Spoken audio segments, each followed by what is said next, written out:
Hi, mate. There we go. How's it going? How's it going? Good, thank you. So, How about thanks very much. yourself? Not too bad, not too bad. Yeah, Thank you very much for agreeing to have a chat with me today. no, not a problem. Not a problem at all. So, for those of you who don't know, this is Kieron Achara.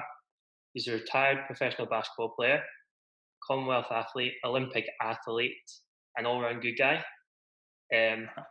He's kindly agreed to give up some of his time to chat to me today about his career and the things he's been doing after his career, and with a specific focus on mental health and well-being today. Kieron's helping me promote the 1 month marathon challenge. This is a personal fundraising challenge that I've set myself. It started in mid-July, and I set myself the task of training for and running a marathon within 1 month. So that's gonna. What do you think of that, mate? Honestly, rather you than me. When did you start training? I've started training, but my training will last about at least 14 months. So yeah, You're running fast today, to be fair. I'm getting there, getting there. So it's due to take place on the 15th of August, so that's next Saturday. So far, I've raised 2,500 or just over that. And all these funds are going to the Scottish Association for Mental Health, which is why we're wearing these t-shirts. And my funds are going specifically to suicide prevention projects across Scotland, because that's a cause that's close to my heart. So at the start of the fundraising journey, I said, regardless of the fundraising efforts, I'd be very happy if we had just one conversation, constructive conversation about mental health that came out of the 1 month marathon. So no pressure, but that's what we're going to try to do today, Kieron. So I'm going to go into a little bit more detail about your career. So you're just going to butt in and correct me if I get anything wrong, okay? Yeah, Wikipedia can be mean at times, so Yeah. let's Well, see, I let's see mean, where you go with this. right. We'll see how I go. We'll see how I go. So you started out at Falkirk Fury. That's correct. Am I going to get that on everyone? Yes, no. That's correct. Yeah. You were offered a basketball scholarship to Duquesne, Pittsburgh, Pennsylvania. Yep. You played college basketball under Danny Nee. For 3 of the years, then it changed to Coach Ron Everhart. You turned pro in 2008. Yep. You played across multiple countries in the world: Spain, Italy, Greece, Bulgaria, Yep, that's the one. and here. And sunny Scotland. Yeah. Which one's your favourite? You know what? I loved Italy. I thought it was a beautiful country, but my fan perspective, not even a fan perspective, just from like a whole cultural experience, I really liked Spain. Well, it was actually Catalonia, Yeah. just outside Barcelona. I really loved that. I loved my teammates, everything about that experience. But there's no place like home. So yeah, I've been very fortunate. I've played in some beautiful places, but it's always nice to get back to the sunshine in Scotland. Yeah, definitely. Rather you than me.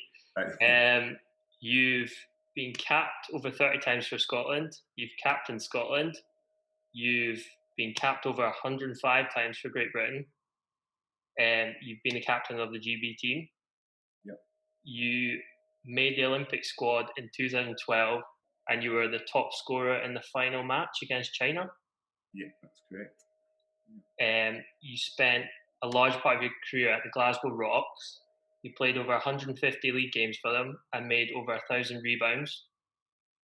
You surpassed 2,000 championship points in the British Basketball League. You helped the Rocks reach 3 BBL finals. Helped the Rocks lose 3 finals. Yeah. You got them there. Yeah, That's what's important. You made the Molten BBL Team of the Year twice in the 15-16 and 16-17 seasons. I honestly wouldn't even know. You were honorary chieftain at the 2019 Stirling Highland Games. And that was That's got to be up there. That was definitely up there. I loved that. It was really, really good experience. You're a board member of the Glasgow Rocks in the Community Foundation. Yep. You're a SAM superhero. Yep. and most importantly, you're a proud father of two. definitely. That's it. So I got through all them, correct? No, all correct, all correct. Oh, Missed perfect. a couple of things, but I'm saving that for the book. So, Oh, so I think we should just fire straight into the questions. let's As do I it. say, they're focused on mental health in and around your career and just more generally after retirement and stuff like that. So the first one is, what are your top three favorite moments from your career? Oh, top three favorite moments. Well, I would have to say Olympic Games. Obviously, making the squad for the Olympics, that was essentially my driver through my professional career. That was one of the reasons I went professional, to try and make that squad. So that was a definitely great experience. Commonwealth Games is probably my number one. Yeah. Beating England and with the team that we had to go to compete in a medals game, that was huge. Yeah. But actually, my biggest achievement, I would say, was actually getting my degrees. Oh yeah. So that was, I got my degree at Duquesne University, and then I went on to my masters my last year as a pro in the Fundraising University. For Uh, me, I guess where I come from, there I grew up in, it wasn't very common to go to university. It was leave home at 16, get a trade, and work your way up from there. I want to be a little bit different, so I think I made my family proud there as well. And I'm not saying education is everything for everybody, but yeah. it was kind of symbolic that I was more than just a little kid from Stirling. I was a scholar as well. Yeah. No, it's a huge achievement, Mm. especially alongside being a professional player and being a professional college player. Mm. I was hoping you were going to say playing against people like LeBron, Kobe. So that was my next question. You've played against LeBron James and Kobe Bryant in that warm up game against the USA before the London Olympics. Yeah, Um, and Firstly, what was it like to play against them?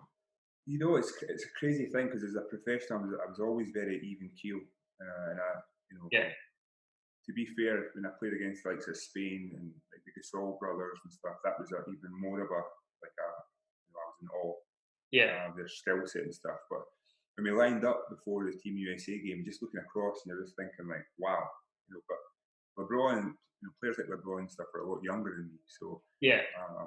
funny story about that night. Actually, we went out that night. Even though we lost really badly, I think we lost by close to like 40 points or whatever. But that night we went out and we were in one of the nightclubs, and the GB players were all in there, Team USA players in there, and there was only two players that weren't there, and one was Anthony Davis, who Hmm. was only 19 at the time, so coach didn't let him go out because he wasn't 21, and Kobe Bryant was the other player.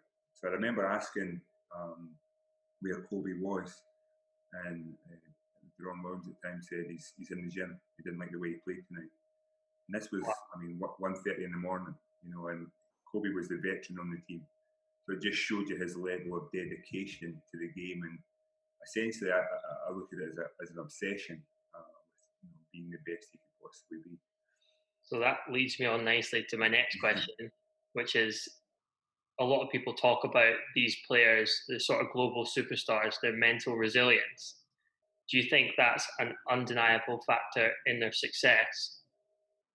100%. And like I said, this is the thing that kind of, for me, it's very complex, because how do we actually measure success?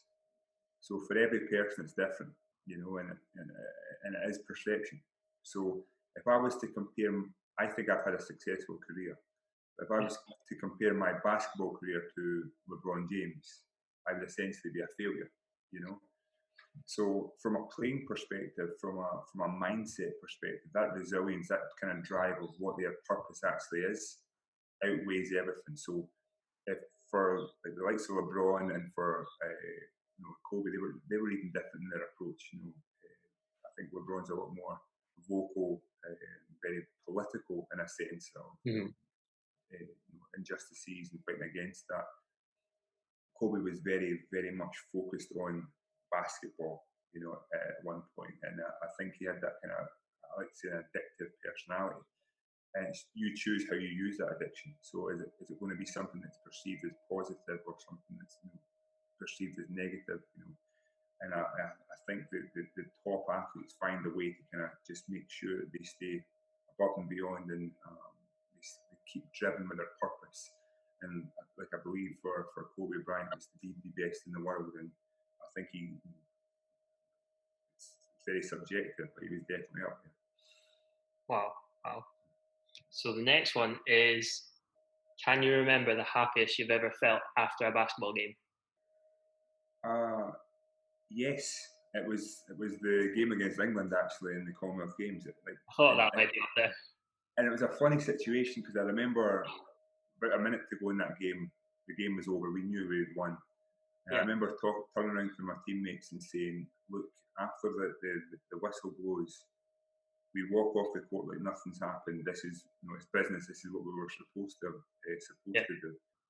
And that whistle blew, and I was the first one jumping up, singing the disclaimers, jumping around. I just couldn't control my emotions, and I think it was just what was kind of riding in that game. Internally, I do thinking, are we good enough? Are we this? Are we that? We constantly, I'm against a mind game with uh-huh. ourselves. That imposter syndrome kind of kicks in at times. Are we good enough to be here? So forth. So coming out with the actual result, it was a huge, huge thing. But that was the one thing I'll talk about now. Me personally, in sport, there was a lot of highs and lows, Yeah, and you kind of get used to that way of living. So one week you're on top of the world, next week you can be rock bottom just because you've lost a game. yeah. And now that I've left sport, I'm craving that again, because everything's kind of like this, You're you craving the, know. And I'm so used to these highs and yeah, lows. And the advice you're always given as the top athletes, find a way just to stay, even leveled though, out. But I don't believe that. I believe that you should actually embrace the highs and the lows, because without those lows, you'll never really appreciate the highs the same way. And I think that appreciation in life is something that you kind of you strive for. So um, it's something, look, I actually missed that, and I think that's what, with my running and everything else, all these different challenges I'm doing. It's like I'm trying to find that balance again, of getting that feeling of the highs and the lows. yeah, definitely, definitely. Talking about the highs and lows, um, you must have had some disappointments and setbacks in your career. How did that affect your mental health? And what do you find was the best way to deal with those situations for you? Yeah, you're right. There's been a lot of highs and lows, but those setbacks, especially, I can name. So actually, my junior year, a lot of people know this, but five of my teammates were shot at my Yeah, university, and being the captain of that team, actually helping organise that night out and stuff, it was really, really tough. yeah, But the realization came in that it was more than just basketball. So, again, you have that kind of mindset. You're playing basketball, you're doing this, you're doing that. All of a sudden, it's like, there's a lot more to life than basketball. So, trying to get over that was really, really difficult. But the first thing I did was essentially, I was very fortunate in the sense that I was very comfortable to ask for help. I was at a Catholic university in Pittsburgh, and uh, by pure coincidence, there was a little priest there from Kirkintilloch. Uh, so he counselled me, he helped me through a lot of the tough times, and like I said, so I think communication was key. But I also learned to work on my positive reflection. So every night I kind of justified that day. I looked back at that day and thought about what were the positive that came from it, and if it was a bad day per se, I was kind of convincing myself, like, what do I need to do tomorrow to make it better? yeah, So I think that constant positive reinforcement, it really, really helped. And finally, it was, I had my coping strategies in my exercise. I always knew, going to the court, getting some shots up, doing whatever, that was like my sanctuary. That was my kind of escape. mhm, So no matter what, I think I was very fortunate in America that the gyms are open like 24/7. yeah, So I could go and shoot anytime I wanted. So, and that's what I said. Now that I don't have the basketball aspect, now running is my new outlet. But I think it's really, really important to kind of for you to identify your own coping strategies. For everyone, it's very different. But I do believe that communication and asking for help is a positive in anyone's case. Definitely. And speaking of a traumatic event like that, do you ever feel you fully get over an event like that? Uh, you know what? I don't think you do. I think it's not like you get over it per se. You just learn to cope with it, Yeah, and that's my thing. Like it's I guess even from shaping me as a person, that event has shaped me. And like I said, from that positive reflection part, you learn to use it as a positive about the things you got out of that experience. yeah, That you, for one, you overcame that experience. You learn to be more empathetic. You learn how other people work. You learn to communicate. So I think you draw the positives from that experience, but at the same time, you learn to cope with that experience. And I think that's a misconception in a lot that people always say, "Oh, you'll get over it." No, I don't think yeah. you get over things per se. I think you just learn to cope with them better. No, I totally agree. I Mm. think that's spot on. Um, you were a captain of a lot of teams. Means I'm the old guy. Was there ever a point where you felt like you had to look out for a certain team member's mental health? And if so, how did you like approach that subject with them, or Yeah. bring something difficult up with them? So I guess there was, even from my perspective, there was um, process for that. So I think in my younger days, specifically, it was more like if I saw someone, and I was always very aware of other people. That's one thing I will say, that I've always been aware, and even it's actually been a disadvantage for me for a lot of times because I get so walked in about what other people are doing, how other people are feeling, how they, that sometimes I forget about myself. You know what I Yeah, mean? I get so walked up in that. But especially, like I said, after the aftermath of our school shooting, uh, I grew in confidence, because before, when I was seeing it before and seeing people and struggling or down, I was scared to ask how they were doing, because I was thinking, okay, what if they're actually okay? And I didn't want to read it, didn't want to intrude. yeah, But after an event like what I went through, or what we went through, I was a lot more, because I knew that I was having some tough time. So I definitely knew that some people had not even been on campus as long as me. So I was more vocal, and just asking, if you need to talk, if you need someone to, I'm here. Or I would tell them how I was feeling and ask them how they were feeling. And I think sometimes when you open up, uh, it brings confidence to others. Talking about certain things makes people, and you see that right now, people are very vocal about certain things.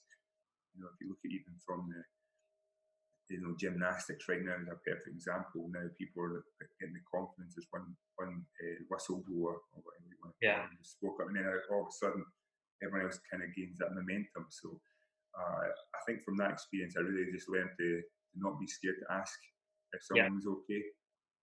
And it wasn't even asking. I didn't like the question, "Are you okay?" Because I think yeah. it's very vague. You can just say yes or no. It Hmm. would be, no, tell me how you're feeling right now. Yeah, A little bit more probing. yeah, And like I said, everyone handles things very differently. Some people are very defensive and kind of like don't want to speak, and they rather have their own thing. But I think just them knowing that you are there if you need them, I think that's really, really powerful. definitely. Have you seen any changes in basketball's approach to sort of sports psychology and mental health awareness throughout your career? Yeah, I would say yes. So right now, it's specifically at the end of my career, Hmm. we always used to do these kind of like wellness documents every single day, and they would ask you Wow. questions they were really just kind of looking to see how you were feeling body wise. So it Yeah, used to be very physical focused. How's your knees feeling? How's this? How's that? And from that, they actually started talking about how do you feel today. yeah, And it's like a scale from 1 to 10, I think it was, or 1 to 5, and no, it was 1 to 10. And I remember like after games, I would put like folk that I just was, but then all of a sudden, you put a low score, someone's now asking you straight away, like, wait a second here, how are you? Like, Yeah, let's talk about this. That wasn't like that at the start of my career. No one cared about anything like that. It was, it was kind of like suck it up. yeah. I think the sporting culture back then was kind of the whole man up. Yeah, You can macho. fight it, and even like when we talk about mental resilience, I think it's too strong a word at times. I Mm. think that people think that if they're not feeling Yeah, okay, that they're then not resilient, and I don't like that kind of mindset. I think that we have to kind of change it to be a little bit more open ended, to understand that everybody feels bad sometimes. yeah, The thing about the resilience bit is that you can overcome that, and yeah, sometimes people will need a little bit more help than others, and yeah, I think that's the kind of message that we have to portray. But yeah, I definitely feel that it has came in leaps and bounds. We did have the likes of sports psychologists. yeah, Those services were available. But for me, I believe that we have to. We're very good now at, I think I would call it crisis management. yeah, So when it gets to that point, they think they need help, they can then get that. I think we have to do a lot more work on preventing that. yeah. So working on those strategies is like I could call them coping strategies earlier Mhm. on, identifying them, identifying when you're starting to feel a little bit down at this. So it doesn't have to be going to a sports psych or being this, being that. Especially in sport, as an athlete, I had my sports psychologist, I had my physio, I had my team doctor. As soon as I'm done with that team, that whole support network is gone. Disappears. So so if you're not teaching them to actually be able to have strategies for themselves, be a little bit more independent, Mhm. then after they're done with sport or left the team, or it then becomes relearning. You have to learn again. So I really think there's a lot of work that needs to be done still. Yeah, and speaking on that, when you first started thinking about retirement, what were the emotions that kind of came across when you started to entertain it? So I had thought about. I had always planned to retire in 2020. I wear the Yeah, number 20, and I just thought it made sense. Looking back now, I'm so glad that I didn't finish during a pandemic and my season was just done and it was over with. that would have been So horrendous. yeah, so I was already kind of like I was quite in a bad place mentally. I would say my last year I was really not enjoying it. Yeah, Didn't even want to be at training. I was just wasn't myself. So when I said I was going to retire, I felt uplifted. Essentially, I felt free. But I was very much kind of hiding behind things. So I talk about my masters, my planning for all of those things were to prepare me for the transition out of sport. But yeah, in all honesty, there was nothing that could really have prepared me for that transition out of sport, because I still felt this feeling of kind of like lost, scared a little bit. What's next? What's going to happen? My respect my little son. yeah, So there's another big change in my life. So there's a lot of things going through my mind, but at the same time, I had this kind of self belief that I knew I could. I've had perceived success before, and I mhm, kind of understood how I got there. yeah, So I felt that I had a little bit of confidence that I could go into something else and apply the same type of strategies into that. But the only thing is, I just didn't know what that was. So uh-huh, there was a little bit of, I felt like I wasn't completely in control. yeah, Um, and there was a lot of mixed emotions, but at the same time, there was a excitement about doing something different as well. So I would say my emotions were definitely varied. uh-huh. Oh, and you are now working at frog.net, which is a business to business platform. And Yep, yep. that promotes mental health awareness by normalizing sort of people having issues and the ability to speak up. So, can you tell us a little bit more about your role and the company in general? Yeah, so that actually came about from my dissertation. Oh, So nice. my dissertation at university was on the athlete transition out of sport. And I always said that it was more like therapy than it was education, because I now got to interview people who were prepared or who had made the transition out of sport into other industries. Yeah. So I just started probing, asking questions. How was it? How did you feel? What did you do? What worked for you? What didn't work for you? And then straight away I started to get, oh wow, they felt like I did, and they went through what I did, and now look at them now. You know what I mean? Yeah. So it kind of gave me hope. Like I was like, okay, I can do this. So when I found Frog through the CEO. I worked on a couple of projects when he was at Iowa, and I just loved it. I was like, this is exactly what I'm thinking about. What I just went through Yeah. with, by pure coincidence. You've now got a platform there, but I said it's not directed at athletes. So I was thinking, I was using what I knew and said that this would be perfect in sport.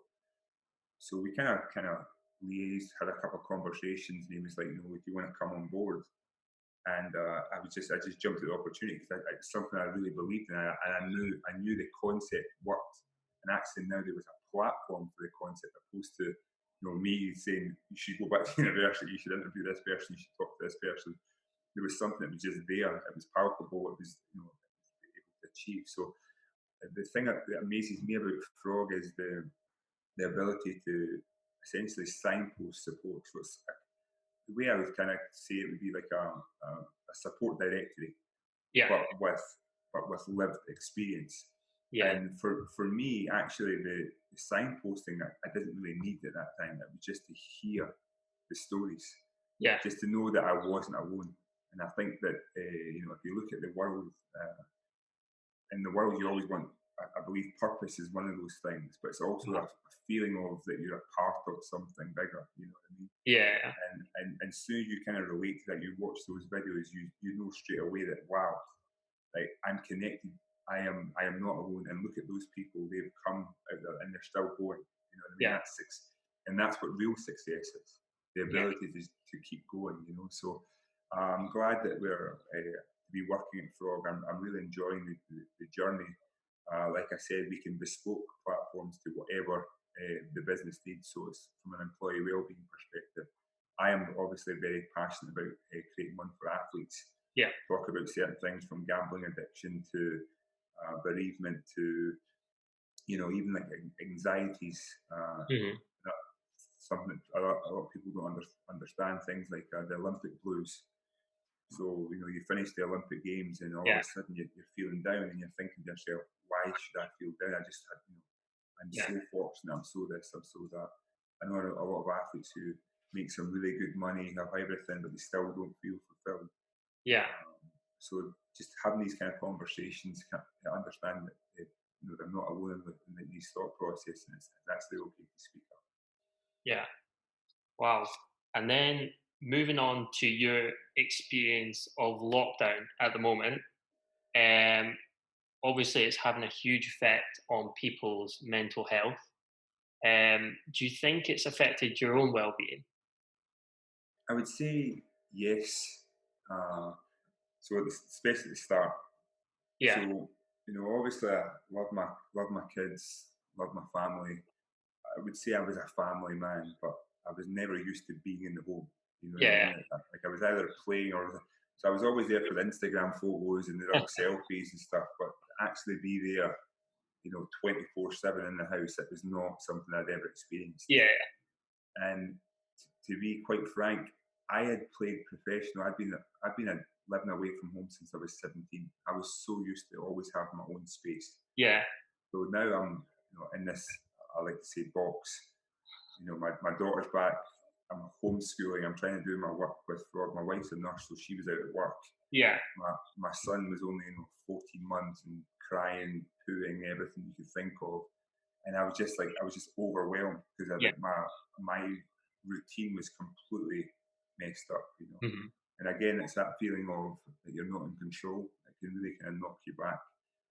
So what I then did was I started working on routines. My son would nap from 12 to 2. That's when I was doing this. I would get my homeschooling done early in the morning with my daughter, and then go and do some meetings, and then it's just trying to balance absolutely everything. So I felt that once I kind of got a routine, I started to embrace it a little bit more. And Yeah. again, looking at the positives, it was kind of like I was getting family time that I never had before. So let's kind of embrace that as well. So it's just again going back to my strategies of trying to look at the positives in every single situation and try and get control of certain things. And that's what I'm saying: control the controllables, and that's what I did. So I think that in the end, I've actually started to really enjoy the actual time. So yeah, it's been very again mixed emotions. No, I think that's great advice for anyone that's struggling during lockdown. Just find your own routine, find the way it works for you, and Yeah. just persevere through it because everyone's stuck in it for the long haul, aren't they? And that's it, because what a lot of people will do at the start is like, oh, I can't wait till things get back to normal, Yeah, right? But then if you're actually thinking like, okay, it's all about evolving. So what can you get out of this? So even I started brushing up my Italian again. I was on that Duolingo and doing like little Italian courses every day on the app, and just little things. So I'm thinking, okay, if we're in this situation, how do I come out as better than I was before? yeah, My whole mantra in life is always to be the best I can be on and off the court. So that's yeah, an everyday thing, you know what I mean? So I can't be dwelling on what I can't control and this and what's Nicola Sturgeon saying today. And yeah, I could only control what I can control. And I think the best way to do that is to have some goals yeah. and to find a little bit of structure into your life as well. I think that always helps. No, that's definitely one of the reasons why I started the 1 month marathon, just so I could have some control myself. I could set my own structure, and I could sort of have something to drive towards. Yeah. Just because my structure had changed as well, reduced hours at work and stuff like that. And it was just something for me to focus on 100%. And how are you finding that? Um, it's good. It's good. I'm enjoying it. I'm working close with a coach, Finlay McAndrew at Watch Your Meta. So he's kind Yeah. of making sure that I'm not going off the rails because I think because it's such a quick turnaround, there's so much opportunity for me to run myself into the ground, get injured, and not have time to recover. So it's been going well. It's been going well. I had a little hiccup on last Saturday. I did a half marathon, and I had what they call runner's tummy, where you just get those Oh, cramps, and you've not had the best nutrition the night yeah. before, and you just can't go. So I had to sit down and sort of compose myself, and then I got the extra 5K or whatever it was to Right. get over the half marathon line. But it was tough. I'm doing 28K tomorrow, so and Oh, I've had a proper dinner this time. I've had a rice and chicken, so getting some carbs in. get right. Porridge tomorrow morning. So moving on swiftly, how does running benefit you yourself? Well, yeah, I just think that for me personally, it's not even the running per se. It's usually the feeling after the run. Yeah, So it's kind of like that. For one, it's an accomplishment, and then that kind of, I guess, the release of endorphins is what I'm so used to have. So that kind of adrenaline that I did, I used to get in basketball. But yeah, what I've started to do on my runs, which is I've started to be more aware of my surroundings when I'm on my runs. So I do the runner's head nod, yeah, yeah, like I give, and they kind of give me that look back or whatever. That again, that feeling of connection, because there's yeah, people constantly out running as well, and I just think that by saying hello or saying this or saying that, even if I've got my headphones on, it just kind of feel like, okay, I'm connected. I'm yeah, connected to something. So I've really kind of started to really enjoy that, and in fact, there was a run I was out the other day, and I was actually struggling. yeah, And this little lady had said to me, she's like, "You're doing good, son." And I was just like, that just kind of gave me this kind of like feeling of, yeah, okay, like I am doing good. And I think sometimes you just need that kind of little message to kind of keep you going, to understand that affirms that you're there, you're doing good. And yeah. it doesn't matter what level you're at. I think sometimes that kind of positive support really kind of uplifts you. Yeah, I bet you finished that one like Usain Bolt when she Well, it gave was you that message. and that it was like I said, that for me, even like the apps and stuff, it's like a accountability partner. You know what I mean? It's Yeah, kind of yeah, like, okay, you're there, and I know some people get annoyed with you posting this and that, but at the same time, I'm just like, okay, I've got this, and you know, again, going back to that whole purpose thing, that whole kind of Mhm. drive, I just need to remind myself that I can still do things. Yeah, And that's an achievement in my eyes. And that, getting up and going for a run, that's like, okay, I feel good for it. But like yeah, I said, it's a little accomplishment that you can achieve certain things. And I think that, like, everyone's got their different vices, but that's for me, that's it. I love just to be active, and uh-huh, I really embrace that and continue to challenge myself. uh-huh. And you talk a lot about helping people find their why. Is that is running part of your why? Does it help you be better around your family and your friends? Yeah, so again, from a motivation perspective, I was saying that, I see my young kids. I love the fact that my daughter can go on her bike and I could run beside her and keep up Yeah, with her. yeah, You know, I can lift my son, I could carry him and walk with him for miles. yeah, Uh, you know, and I want to be able to be healthy for them.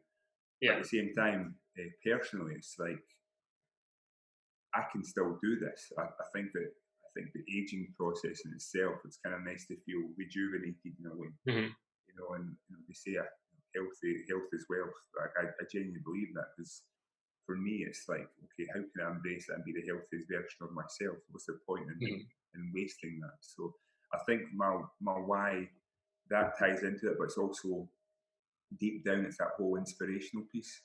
Yeah, Like, I believe that want to inspire others to say, like, look, go and yeah. better yourself, better your life, better yourself. So I think it's very, very much connected. I would like to hear your why though. Like, what's your why behind running a marathon in 1 month? Yeah, so I don't know why. No, no. I think that's part of that lockdown piece that I was talking about. I kind of lost a bit of structure in my life, and I kind of wanted to take back control. But it's sort of a deeper personal thing with me. When I was 13 years old, I unfortunately lost my dad. He took his own life. Sorry to Um, hear that. so the girls at Sam were really kind enough when I got speaking to charities, different charities. I was like, which one should I go for? Because I knew I wanted to do a challenge. I knew I wanted to challenge myself, but I needed it to be the right one. And when I was speaking to Sam, when they were talking about their suicide prevention training, they do the sort of community projects that they have. They've got changing rooms in Edinburgh, which Yeah, is sort of Hibs and Hearts fan, that's yeah, yeah, yeah. and they get together and they chat about any issues. And they've got Choose Life in Aberdeen, so they've got all these projects going on. And I just thought, why would I not go with them, and why would I not try help people not be in the situation that I was as a child? Brilliant. Because it had a huge effect on me as a child. I was lucky that I had a great family and great friends and a great school to sort of keep me on the right path, but I would never wish it on anyone. Mm, So that's basically my why. I just want to get people talking about mental health and having these constructive conversations. So that's it, brilliant. really. That's it for me. And if I can make a positive effect in lockdown, then that's even better for me. For sure, for sure. So I'm that's the glad why. to hear it. I'm glad to So, hear it. I'm have glad you to got know any your advice? why. Have you got any advice for 1 month's training? The advice I was given was, when you actually go to run, uh, don't think about time, don't think about this, think about finishing. Uh, One leg in front of the yeah, other. And for me personally, I had this goal of a time, and I've kind of changed that. But I'm just realizing that, you know it's a process. yeah, And like I said, I just keep going, and it doesn't matter if you have to walk it out. You will get it finished, and yeah, that's my thing. Like, I also say that you should, make sure that you have a lot of ibuprofen, um, ice packs, so you and can feel some good protein for when you finish, because you will be struggling for a few days. it. Oh, I'm not looking forward to that. Some of the guys are going to come around and help me. I think they're expecting beers afterwards. Right. I might just fall asleep in the garden and they can have some beers. No, I Um, wish you the best of luck. I wish you nah, the best of luck. it's been an absolute pleasure. Thank you very much for coming on and talking a bit about mental health. I think we did it. I think we had a constructive conversation about mental health. You're Yeah, running definitely. you're running the marathon. You were meant to be running the Stirling Marathon, Yeah, but it's now in in October. It's now in May. May Yeah. 2021. So I will still be training. Everyone was saying to me, "Oh, it gives you more time to train," and I was saying, "Yeah, it also gives you more time to quit." But I will get it done. Definitely, if you do this 1 month marathon, I will be even more motivated to make sure that I get this done. So Well, that's good. I'm inspiring the yeah, Olympians. exactly. There you go. That's a great way to finish. So I'd just like to say thank you very much for coming on. If anyone wants to find out more about the 1 month marathon challenge, I'm sure I'll put a description or a link in to my Just Giving page below or in the comments somewhere. But thank you very much, Kieron. It's been an absolute pleasure. Not a problem at all. All right, you have a good one. Right, You too. cheers. Right, Thank bye. you.